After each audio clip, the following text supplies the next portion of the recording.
Hey guys, welcome to today's message.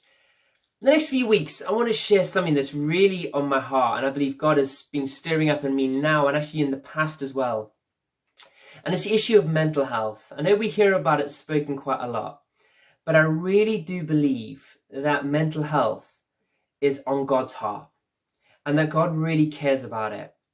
You know, we're living in a world where we're seeing young people's mental health just deteriorating.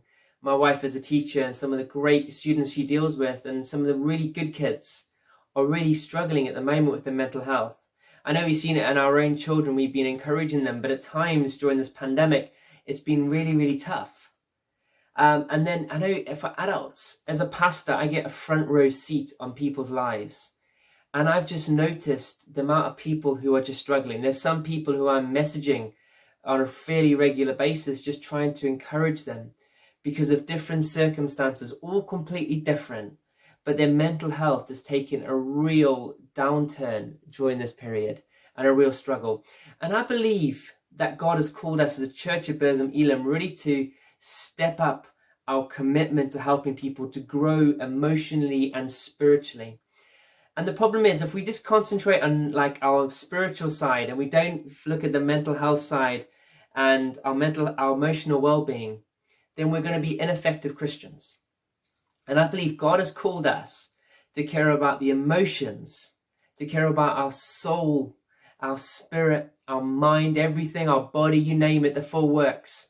And it's not just about trying to be more spiritual, but actually sometimes we just need to get back to reality and to try and support each other and grow our emotional and spiritual resilience and our mental health resilience.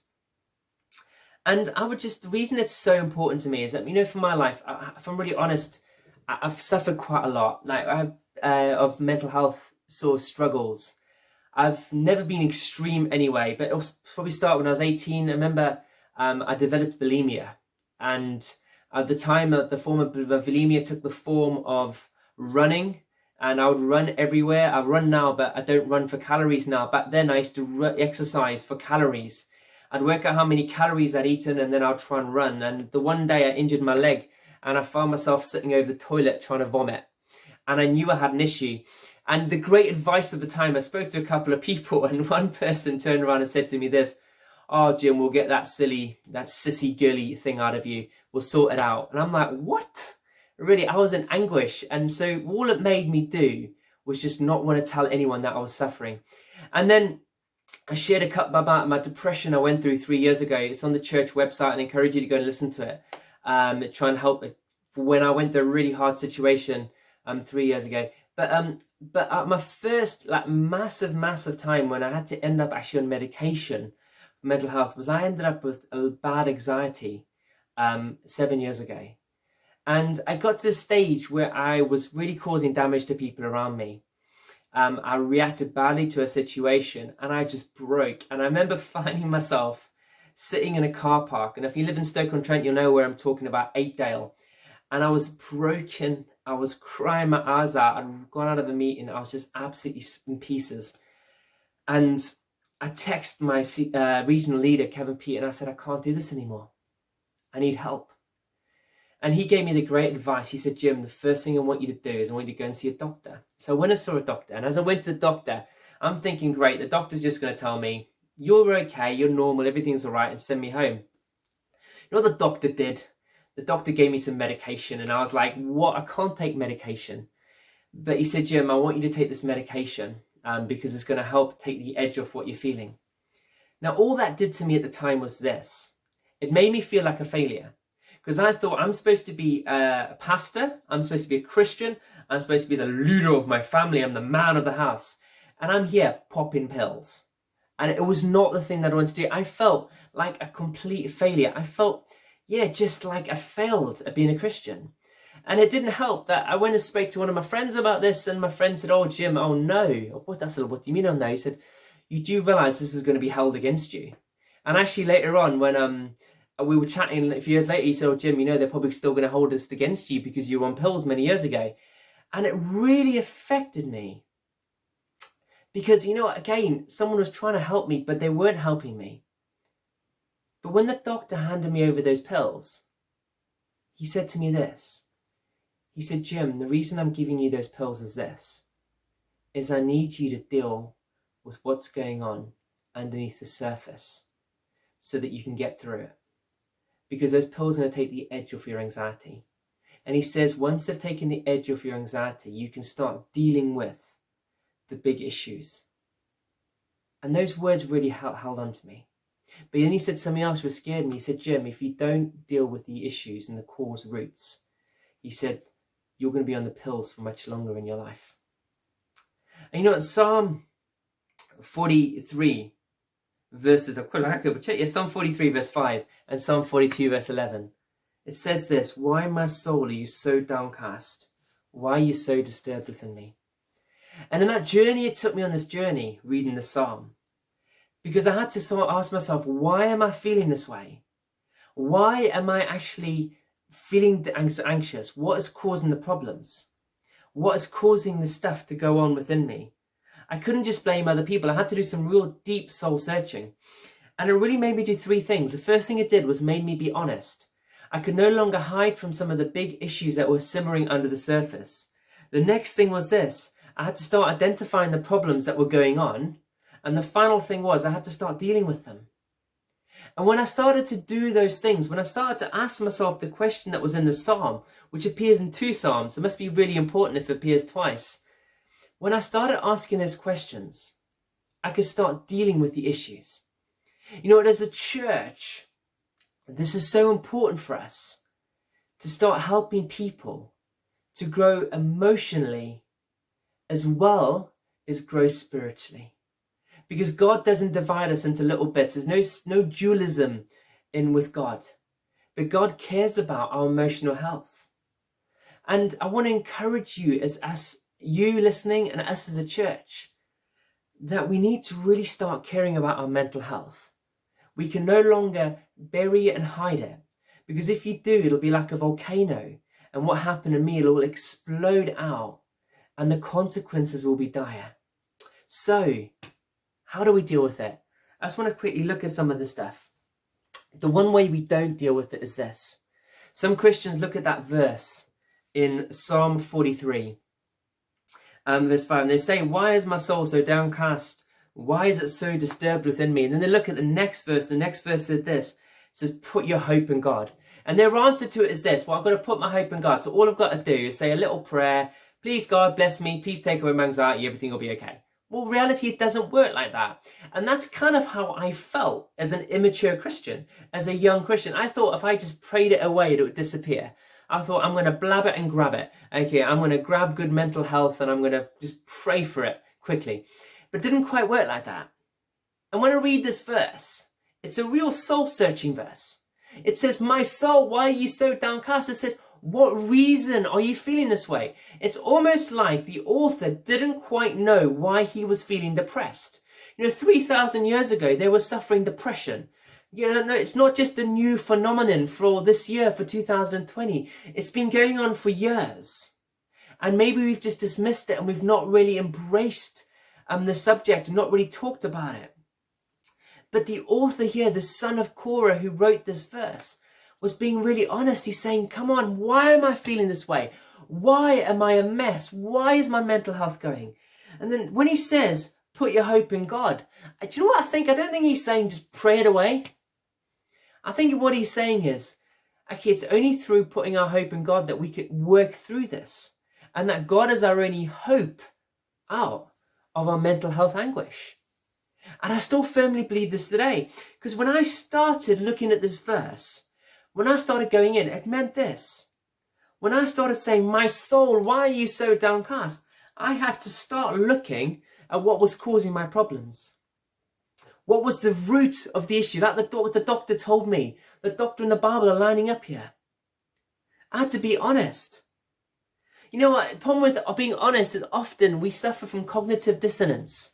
And cognitive dissonance means that, we disconnect with what really happened and we sort of justify everything. And so, you might say, oh, the reason I'm like this is because of this. And it's because of that. So I can't really change it. I'm just basically just giving yourself over to being a victim of your circumstances. But you know, for mental health, God says to you, you are not a victim of your circumstances. You cannot keep living like a victim of your circumstances. There is a way through it. You can grow emotionally and you can get through the mental health anguish that you're suffering right now. There is hope. There's a way through. But to get through there, you need to be honest. And I just want to pause one moment and say, everything I'm talking about today, I'm talking about so serious issues that affect us. But for some people, if you've had major abuse and major trauma, what I'm going to share with today, you're probably going to need professional help to help you through it, okay? You're not just going to be able to chat to your mate to get through it. Some of you are going to really need professional help. And I want to encourage you, just want to emphasize here, this is not like Jim's advice of how to get through it. This is just what I think is good advice from the Bible. But if you need proper help, go and get it, okay? Just want to add that in there. But, you know, when we start being honest, it means we have to start facing up to what's really going on. You know, how many times have you just tried to forget something was really, really happening? You know, sometimes you hide away. You pretend that it's not really going on. You know, my daughters at the moment, when they do something naughty, quite often they'll cry or they'll run away or they'll try and pretend. They'll say, I'm not talking to you, I'm not talking to you. Oh, let's go on. I've said I'm sorry, I'm not talking to you. And often as a dad, I'm not even shouting at them. I'm just saying, I need to explain to you why what you did is causing a problem. But they're so busy denying what went on and hiding away from the fact that they can never actually deal with the problem. And all that happens is they do the same thing over and over and over again. You know, as Christians and as human beings, we often struggle to be honest. You know, we often struggle to be honest about what we're going through. Number one is because we're scared that if we're honest and we actually open the Pandora box of our emotions, we're never going to be able to put ourselves back in. Number two is because we don't want to face the reality of what's happened and we're sort of trying to protect ourselves. And number three is because we don't want to admit to God what's going on. And we don't want to admit to God and also others around us that we're a mess. And I love this. John Mark Comer just sums up beautifully how God feels about it. He says this, he said, God is not shocked by your emotions. No matter how messed up your soul may be, God is right there with you listening. And you know what? We don't need to hide. If you're suffering from mental anguish, you don't need to hide away, especially not from God, which is often the person that we hide from. Because God says, I'm with you. I know you're messed up. But he says, I died for you whilst you were messed up, and I love you in spite of your mess. And I want to help you through to become the person you need to be. But the thing we have to do firstly is to be honest about our situation. The next thing we have to do is this, we have to identify the problem. It's right saying, I'm in a mess, oh, terrible, and start crying and falling apart. We actually start identifying why you're in a mess. Okay, what's put you in this place? What's caused you to get into this mess? You know, when I suffered from anxiety, what really tipped me over the edge was an email. I was away on holiday. I had a Sunday off. I didn't have many Sundays off. And someone kicked off about a rota. And they sent a nasty email to me and they sent it to somebody else as well. And it made me look like an idiot. And it wasn't actually my fault what went on. But it was just, that was it. I just broke. Absolutely broke. It broke me. Now, the real thing is that email wasn't the problem of my anxiety. It was just one thing added on to something else. You know, it was many things built on top of each other to create the problem that I was going through. But that email just sparked off something in me that was going on deeper inside. Now, I've be really honest here. One of the issues that was going on in me was I never quite got over my mum's death. There was a lot of issues around my mum's death that arose that really brought up a lot of questions, a lot of emotions within me. And I really struggled, and that was really affecting me. And then my daughter, Sophia, had just been born, and that had reminded, almost, I don't know if it reminded me of what I was going through. Then I had issues with other members of my family, and by having Sophia, it just suddenly brought back a lot of that stuff into my life. It was a really happy time having my daughter. I loved her to pieces, but also inside me, I was an emotional wreck because of some of the stuff that I hadn't dealt with in the past. There was lots of unforgiveness in my heart that I had to deal with. I was the most unforgiving person out there. I used to say, if you cross me once, you'll never cross me again, because I'll never forgive you to give you that chance to do it again. It was something I had to really deal with. And there was stuff that was really affecting me, that was bubbling up under the surface. But when I identified the problem, I had to start working with the problem. I had to start really dealing with it. Because you know what? When you start identifying the problem, it's okay identifying the problem. It's okay seeing what the issues are. But unless you deal with it, it's not going to make a difference.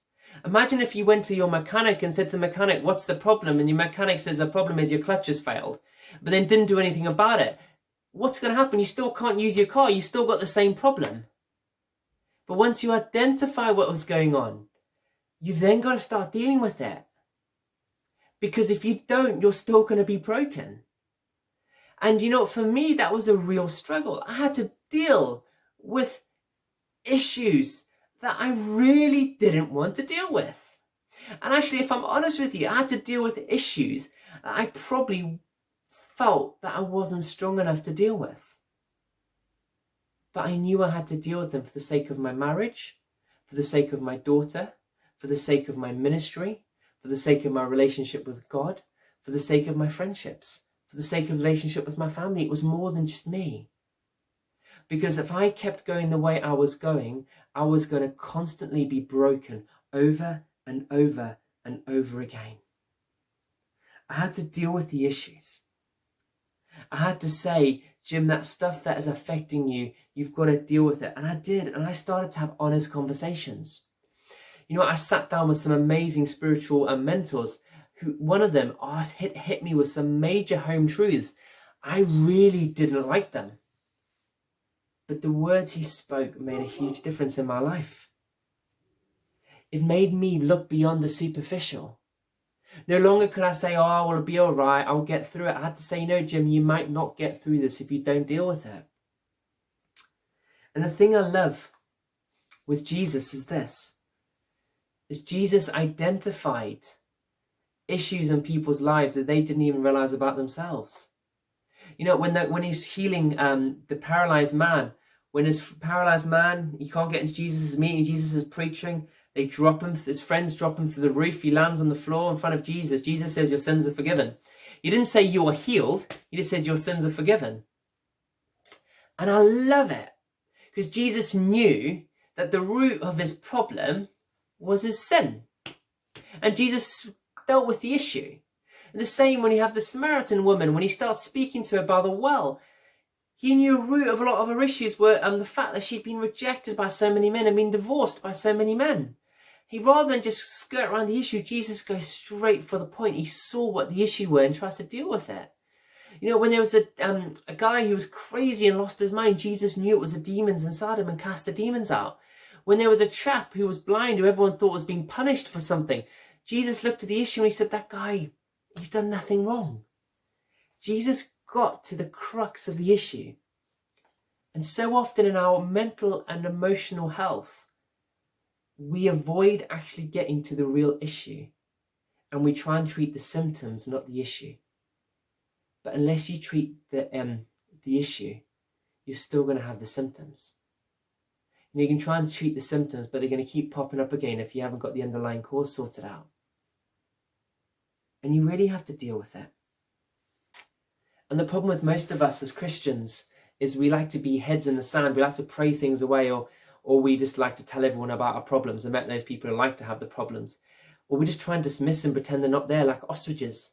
The only problem with being an ostrich is this: ostriches are vicious animals. You know, an ostrich can cut you open with one swipe of its claw. And the reality is, hurt people hurt people.